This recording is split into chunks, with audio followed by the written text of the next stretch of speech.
Anak yang soleh itu anak yang tahu kalau dia seorang laki-laki nanti, secantik apapun istrinya, selucu apapun anak-anaknya, sebanyak apapun harta yang dia miliki, sehebat apapun dia di mata anak buahnya, demi Allah, orang tua tidak pernah menjadi nomor 2 dalam hidup.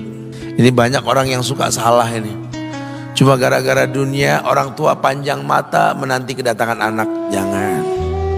Ya. Jangan.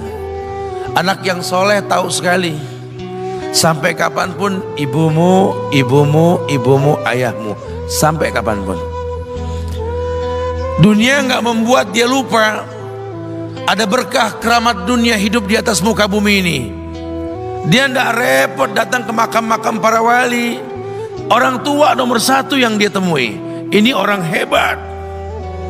Ini banyak di antara kita makam-makam didatengin, di mana saja didatengin, ngalap berkah. Orang tua panjang mata, berlinang air mata menanti, mana anakku? Mana pohon yang pernah kutanam? Mana pohon yang pernah kurawat? Kudengar dia sudah mulai berbuah, ingin kurasakan buahnya. Berani mengeluarkan dana jutaan untuk hal-hal yang gak disyariatkan. Ini orang tua panjang mata. Rela ndak rela, orang tua kita akan mendengar dan melihat. Ma, aku pengen nikah, aku pengen berkeluarga, Ma. Ya orang tua ya seneng lah. Cuma kalau inget metik buahnya belum terasa, ya ada perasaan kayak gimana gitu loh. Karena dia tahu setelah ini dia akan menikah. Bahwa anak orang ada kehidupan yang berbeda yang bakal dia rasa. Orang tua makin hari makin rentan, bukan makin seger. Yang perempuan dibawa orang, ya Allah. Baru kemarin perasaan mainin poni ini anak perempuan kita, betul. Baru kemarin mainin kepangan rambutnya, ya Allah. Ya Allah, baru kemarin perasaan saya titah dia, titah, ya Allah. Belajar jalan, bisa berlari bawa sesuatu, coret-coret tembok, aduh Masya Allah. Sekarang udah gede, dibawa orang, ya Allah, Masya Allah. Yang laki dekat sama mamahnya. Baru kemarin tangan mungilnya kita tuntun, kalau kelepas dia nangis, betul? Sekarang tangannya keker besar, tangan ibunya keriput, betul? Mau nangkep tangan anak pun sudah mulai susah.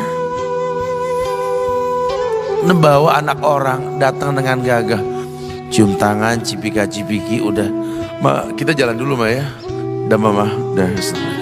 Digandeng tangan kekasihnya, dirangkul pundaknya. Ini anak laki ndak tahu ibunya kayak diiris-iris jantungnya. Dia lihat tangannya yang keriput, ya Allah. Udah berapa lama tangan ini nggak dibawa sama anak ini? Udah berapa lama tangan ini nggak digandeng sama anak saya? Kita merasa bangga akur merangkul istri kita, ibu kita ngelihat pundaknya. Udah berapa lama pundak ini gak dirangkul seperti itu, ya Allah. Dulu aku berdandan secantik-cantiknya, ku dandankan anaknya, ku bawa di hadapan kawan-kawanku bangga. Lihat anakku. Tapi dia gak pernah berdandan rapi membawa aku ke hadapan teman-temannya. Lihatlah ibuku. Ibunya sudah kebayang, ya Allah, ini anak bakal minta nikah sebentar lagi. Yang wajar kalau orang nanam pohon pengen metik buah, wajar. Ini buah belum terasa, pohon sudah mau dibawa, kebayang tidak? Ya Allah. Mulai dia kebayang. Sehingga rasa-rasa seperti ini menjadi tumpukan rasa di hati orang tua kita, yang nanti pada akhirnya dia pun bakal kembali ke hadirat Allah, kita pun bakal kembali ke Allah, betul? Sementara yang namanya kemuliaan datang dengan cara sabab yang benar. Ridallah fi ridal walidain wa sukhtullah fi sukhtil walidain. Ridanya Allah ada di ridho orang tua, murkanya pun sama. Karena semua ibadah yang dia lakukan berujung pada surga. Dan yang paling gampang ketika dia mau menaklukkan dunia, demi Allah, berkah orang tua dulu yang dia ambil. Ini dirasa oleh orang mulia yang Nabi katakan, innahu min ahlis sama, innahu min ahlis sama. Manhu? Siapa dia? Sahabat manusia yang pernah hidup zaman sahabat tapi nggak ketemu Rasul, yang bernama Uwais Al-Qarni, pemuda miskin pengembala kambing di negeri Yaman. Padang tandus yang dia tinggal di situ, yang dia kesampingkan hidupnya untuk ibunya, untuk ibunya. Tidaklah terucap kalimat satu yang ingin ibunya pengen, kecuali Uwais pasti akan melakukannya apapun, dan ibunya cacat. Apa kata Uwais? Tidak akan pernah terlontar kata dari mulut ibuku kecuali kan kulakukan yang dia inginkan. Masya Allah. Ibunya cacat dan dia menomor duakan diri, yang penting orang tuanya dulu. Hingga satu waktu ibunya berkata, wahai Uwais, ibu sudah tua. Andai kematian mendatangi ibu, ada beberapa keinginan yang ibu pengen merasakan keinginan tersebut. Mungkin enggak ya? Apa Bu? Katakan. Ibu pengen haji. Bengong Uwais, ya Allah Bu, ini Yaman, Hadramaut, yang sekarang saja pesawat itu bisa 3 jam menuju Saudi, itu 2 jam lebih lah menuju Saudi. Ini lebih jauh lagi, kebayang berapa ratus kilo, berapa ribu kilo, nggak tahu. Ya baiklah ibu, kata Uwais, aku tidak pernah menolak permintaan ibuku, tapi kali ini aku tidak bisa menjawab karena mikir gimana caranya ini. Apalagi dia seorang pemuda yang punya penyakit sopak, ada tanda-tanda putih di bagian badan itu kayak pano besar gitu tuh. Udahlah, terserah gimana nantilah. Yang penting ini nomor 1 dalam hidup ini.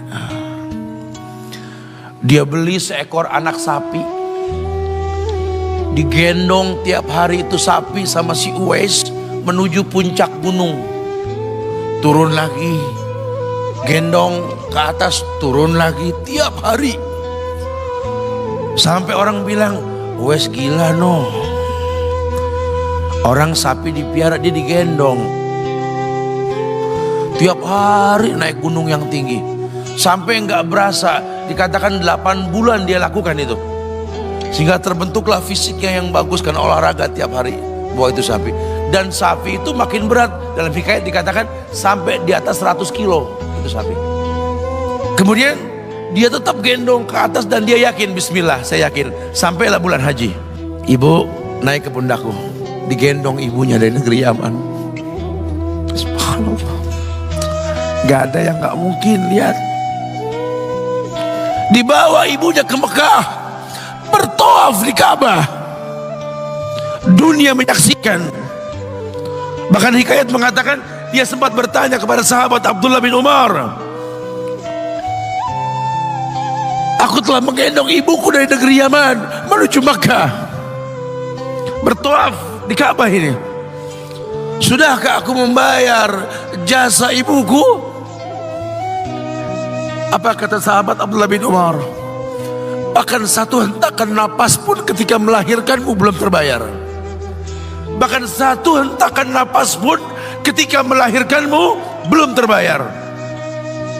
Dia selesaikan tawafnya, dia selesaikan tawafnya. Selesai tawaf, dibawa ibunya ke makom Ibrahim untuk sholat 2 rakaat. Selesai sholat, dia angkat tangan, dia berdoa kepada Allah, ya Allah, ampunkanlah ibuku ya Allah. Ampunkan ibuku ya Allah. Masukkanlah dia ke sorgamu ya Allah. Masukkan dia ke sorgamu ya Allah. Ibunya berbisik, Uwais, sudahlah, mintalah pada Tuhanmu ampunan untuk dirimu dan sorga untukmu. Wallahi wahai ibu, Allah ampunkan kamu, Allah masukkan kamu ke sorga, cukup untukku ridhomu yang kubutuhkan wahai ibu. Lihat, manusia saleh, hasil doa Rabbi habli minas solihin. Lihat, makanya ketika Nabi mengatakan innahu min ahli sama, ini manusia penghuni langit, Umar, Ali